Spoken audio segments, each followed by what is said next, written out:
Hello friends, मेरे YouTube channel में आप सभी का स्वागत है। तो चलिए आज की स्टोरी स्टार्ट करते हैं, जिसका टाइटल है सेठ एंड तेनाली। तो ये स्टोरी जो है सेठ और तेनाली रामन की है। सेठ was one of the richest man in town. इसका मतलब हो गया कि जो सेठ वाज यहाँ पास्ट को दिखा रहा है कि जो सेठ था one of the richest man, यानी कि सबसे अमीर आदमियों में से एक, इन टाउन यानी शहर के। तो शहर में वो जो था सेठ सबसे अमीर आदमियों में से एक था। तो यहाँ पे रिच की सुपरलेटिव डिग्री यूज की गई है, रिचेस्ट, और इसके साथ द का यूज करते हैं। सुपरलेटिव डिग्री जब बनाते हैं तो द का, द रिचेस्ट यानी कि सबसे अमीर आदमियों में से एक, और यहाँ पे मैन का प्लूरल हो गया मेन। तो जब हम बनाते हैं ना कि खिलौनों में से एक, गाड़ियों में से एक, इस तरह के जब सेंटेंस बनाते हैं तो यहाँ पे ये प्लूरल आता है, इसलिए यहाँ पे प्लूरल है, यानी एक से ज़्यादा आदमी की बात हो रही है। बट लेकिन you could easily mistake him for a beggar. But लेकिन यू कुड ईजिली यानी कि लेकिन आप आसानी से, मिस्टेक हिम फॉर अ बेगर यानी कि उसे, हिम यानी उसे आसानी से, अ बेगर यानी कि एक भिखारी समझ सकते थे। तो मतलब हो गया कि वो सबसे अमीर आदमी थे शहर में सबसे अमीर आदमियों में से एक थे, लेकिन उन्हें देख कर के क्या कोई समझ सकता था कि वो बेगर हैं, भिखारी हैं, आसानी से आप समझ सकते थे। वन डे, एक दिन, he bought a huge lump of gold with all the money he had amassed। तो यहाँ पे हो गया कि एक दिन ही बॉट, बाय की सेकेंड फॉर्म यूज किया गया है यहाँ पे, ही बॉट उसने खरीदा, ही प्रोनाउन हो गया जो सेठ के लिए यूज हुआ है, अ ह्यूज लम्प, एक बड़ा सा, लम्प का मतलब हो गया बड़ा सा टुकड़ा बोल सकते हैं, ढेला, ढेर भी बोल सकते हैं, मतलब एक बड़ा सा सोने का क्या खरीदा, लंप ऑफ गोल्ड, सोने का, विथ ऑल द मनी, यानी कि विथ ऑल द मनी की, मनी का मतलब हो गया कि अपने सारे पैसे से। ही हैड अमैस्ड यानी कि जो उसने कमाया था, यानी कि अमैस का मतलब होता है वैसे एकत्र करना।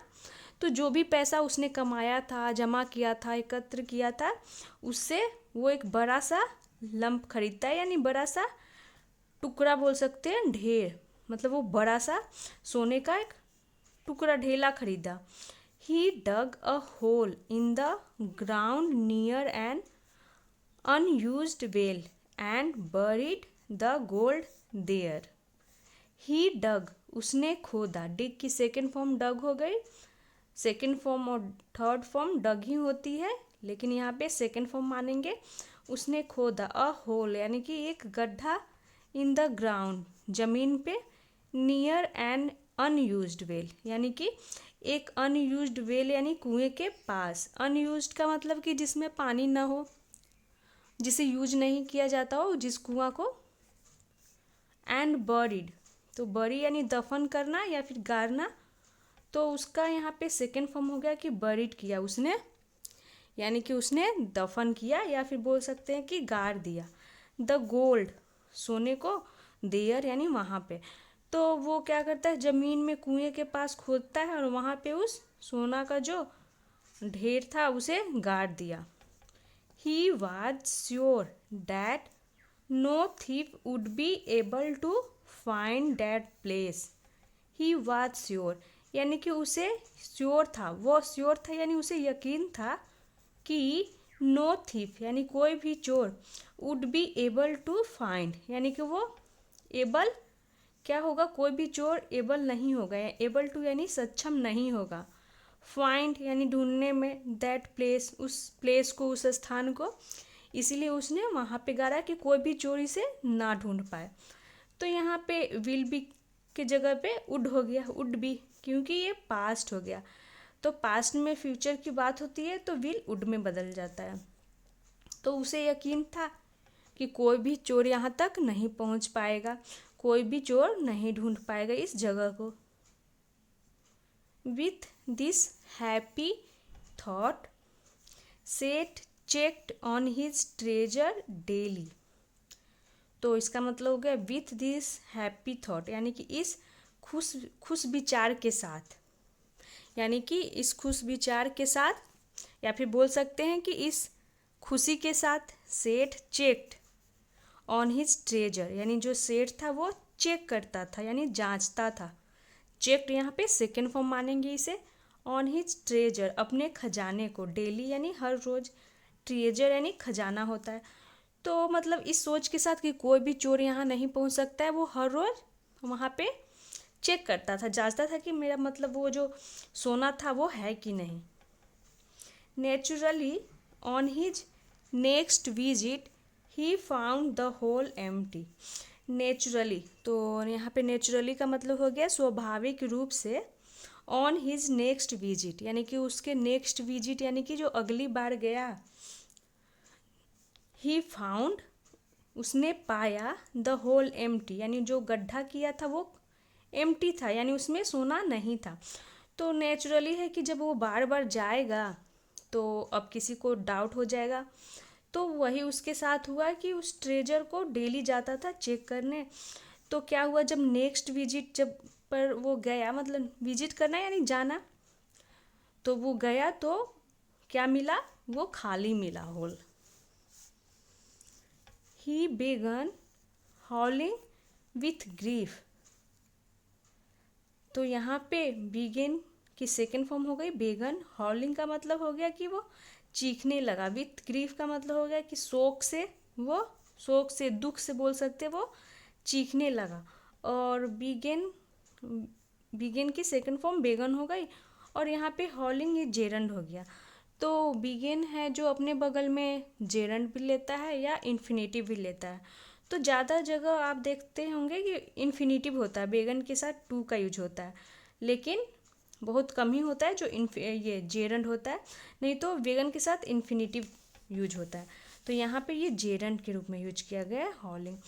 तो वो क्या करने लगा, चीखने लगा। विथ ग्रीफ यानी कि दुख से।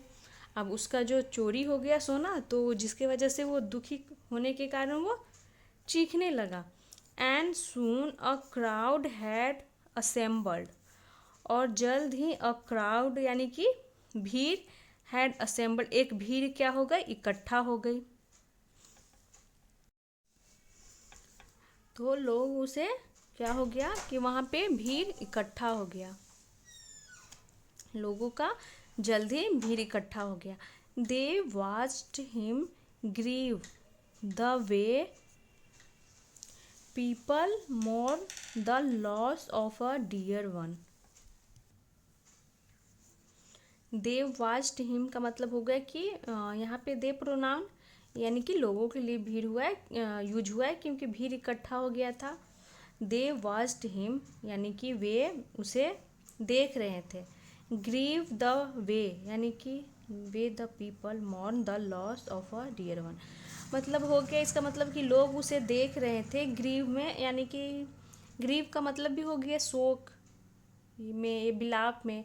द वे का मतलब हो गया उस तरह से जिस तरह से लोग मौन यानी कि विलाप करते हैं, द लॉस यानी खोने पर, ऑफ अ डियर वन यानी कि एक प्रियजन के। तो वो उस तरह से विलाप कर रहा था कि जैसे लोग किसी अपने प्रियजन के खोने पे विलाप करते, शोक मनाते हैं, ये हो गया। तो ग्रीव का मतलब भी होता है शोक मनाना, और मौन मतलब भी विलाप करना, शोक मनाना, ये हो गया। फाइनली तेनाली फाइनली के बाद है Tenali came forward and asked him to stop it. Finally यानी कि अंततः तेनाली आए, केम फॉरवर्ड यानी आगे आए, एंड आस्क्ड हिम उससे कहा, टू स्टॉप इट यानी कि इसे बंद करने के लिए, रोकने के लिए। तो जो वो विलाप कर रहा था, शोक मना रहा था, उसे बंद करने के लिए तेनालीरामन ने कहा। यू वांट योर गोल्ड, तो वो प्रश्न कर रहे हैं कि क्या यू वांट योर गोल्ड, क्या तुम्हें तुम्हारा सोना चाहिए, तुम चाहते हो अपना सोना। Just pick up just pick up a heavy stone and drop it in the hole. तो क्या बोल रहे हैं कि तुम्हें चाहिए तुम्हारा सोना, तो जस्ट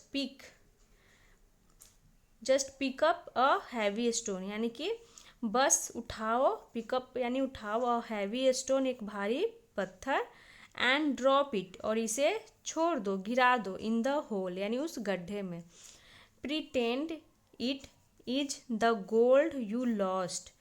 प्रिटेंड, तो प्रिटेंड मतलब होता है दिखावा करना, बट यहाँ पे इसका मतलब हो रहा है कि ये प्रिटेंड करो यानी कि मानो, इट इज द गोल्ड यानी कि यह सोना है। जो बोलते हैं स्टोन उठाओ, तो वही उन्हें बोलते हैं कि प्रिटेंड करो यानी कि मानो कि यह सोना है। यू लॉस्ट, जो तुमने खो दी है। तो यहाँ पे लॉस्ट, लूज खोना की सेकेंड फॉर्म हो गई लॉस्ट। तो तेनालीरामन ने उससे कहा कि एक बड़ा सा स्टोन उठाओ और उसे उस होल में डाल दो, और मान लो कि ये तुम्हारा सोना है जो तुमने खोया है। How can you make fun of me at a time like this. तो इसका मतलब हो गया how can you make fun of me, तुम कैसे मेरा मजाक उड़ा सकते हो, at a time like this यानी कि इस समय पे तुम कैसे मेरा मजाक उड़ा सकते हो। At a time like this यानी कि इस समय पे इस तरह आप कैसे मेरा मजाक उड़ा सकते हैं। तो मेक फन ऑफ का मतलब होता है मजाक उड़ाना। वेल्ड सेठ यानी कि सेठ ने रोते हुए, विलाप करते हुए उसने कहा कि कैसे तुम इस मौके पे मेरा मजाक उड़ा सकते हो। I am not making fun of you friend, said the wise Tenali, यानी कि बुद्धिमान तेनाली ने कहा कि I am not making fun of you, मैं तुम्हारा मजाक नहीं उड़ा रहा हूँ दोस्त। तो यहाँ पे आई एम का कॉन्ट्रैक्शन हो गया, I am not making fun of you, मैं तुम्हारा मजाक नहीं उड़ा रहा हूँ। प्रेजेंट कंटिन्यूअस हो गया ये। How did you see the gold while it was there. तो तेनालीरामन बोल रहे हैं कि how did you see the gold, यानी कि तुम कैसे देखते थे द गोल्ड, उस सोने को, वाइल इट वॉज देयर यानी कि जब, इट वॉज देयर यानी कि वह यहाँ पर था, except gaze at it every day. तो देखिए वो क्या बोल रहे हैं कि जब वो सोना था तो तुम जब यह सोना था तो तुम क्या, what did you use the gold, उस सोने का क्या यूज करते थे जब वो सोना था। Except gaze at it every day यानी कि हर रोज देखने के सिवाय, यानी कि हर रोज तुम क्या करते थे, सिर्फ देखते थे, देखने के सिवाय क्या करते थे जब सोना था। और गेज मतलब होता है टकटकी लगा करके देखना। You could do the same with a stone, you could do यानी कि तुम कर सकते हो, द सेम यानी कि वैसा ही, विथ अ स्टोन यानी कि इस स्टोन के साथ, इस स्टोन से भी तुम वैसा ही कर सकते हो। तो मतलब तेनालीरामन का समझाने का ये था कि आखिर सोना था ही तो तुम क्या करते थे, हर रोज़ देखने के सिवाय सिर्फ देखते थे। तो बड़ा सा एक स्टोन डाल दो और तुम उसे हर रोज़ देखो, क्या फ़र्क पड़ जाएगा, तुम तो सिर्फ देखते ही थे। मतलब उनका समझाने का तरीका कितना अच्छा था। मतलब ये कंजूस टाइप का सेठ था जो कि अपना सारे पैसों से एक सोना का ढेला बड़ा सा खरीदता है और उसे छिपा देता है और हर रोज़ देखता है। तो एक दिन चोरी हो जाता है, अब किसी को तो शक हो ही जाएगा कि वहाँ पे ज़रूर कुछ है जो डेली देखा जा रहा है। तो चोरी हो गया, तब ये ऐसे रोता है जैसे कि कोई इसी का मतलब कोई परिजन चला गया हो, किसी की मृत्यु हो गई हो। तो तेनालीरामन उसे यही सिखाते हैं कि तुम उस सोने के साथ करते क्या थे सिवाय देखने के हर रोज़। तो तुम उसमें एक बड़ा सा पत्थर डाल दो, उसे तुम डेली देखा करो, क्या फ़र्क पड़ने वाला है। तो यही थी स्टोरी सेठ एंड तेनालीरामन की। मिलते हैं नेक्स्ट वीडियो में। Thanks for watching.